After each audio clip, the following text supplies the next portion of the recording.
জোর লড়াই দিয়ে জয় পেয়েছেন দেব। ঘাটাল লোকসভা কেন্দ্রে বিজেপি প্রার্থী হিরণময় চট্টোপাধ্যায়কে হারিয়ে হ্যাট্রিক করেছেন দীপক অধিকারী ওরফে দেব।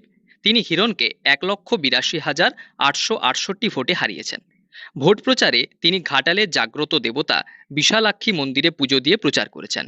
তবে জয়লাভের পর সার্টিফিকেট পেয়ে রাতে মন্দিরে এসে পুজো দেন। জয় পেয়ে তৃণমূল কর্মী সমর্থক ও নেতৃত্বদের ধন্যবাদ জানিয়েছেন তিনি।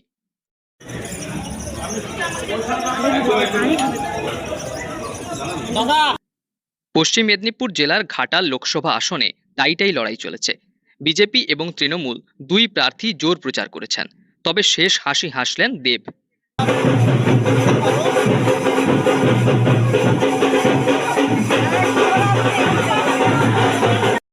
জয়ের হ্যাট্রিক ধরে রাখলেন তিনি।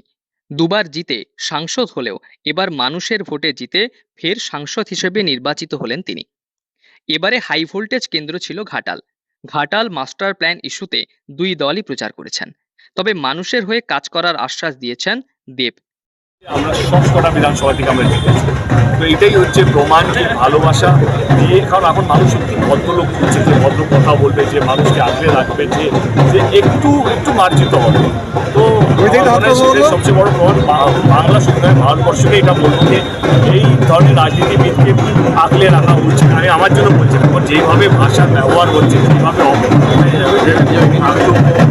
কথা, সেইদিকে আমি প্রথম দিন থেকেই ভেবেছিলাম এইসবের মধ্যে ঢুকবো না। যে যাই করুক না কেন, আমাকে খুনি বানিয়েছে, কেউ আমাকে উজ্জ্বল বানিয়েছে, অনেক কিছু হয়েছে লাস্ট 3 বছরে।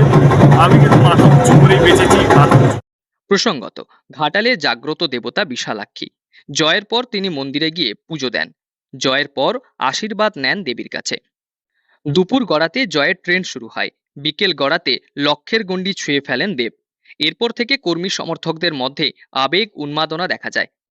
পরে দেব ঘাটালে এলে কর্মীদের উচ্ছ্বাস লক্ষ্য করা যায়। তবে তিনি মন্দিরে গিয়ে আশীর্বাদ প্রার্থনা করেন। সাংবাদিকদের মুখোমুখি হয়ে মানুষের হয়ে কাজ করার বার্তা দেন। স্বাভাবিকভাবে জয়ের ধারাকে অব্যাহত রাখলেন সুপারস্টার। হ্যাট্রিক করে মানুষের হয়ে কাজ করার আশ্বাস তার।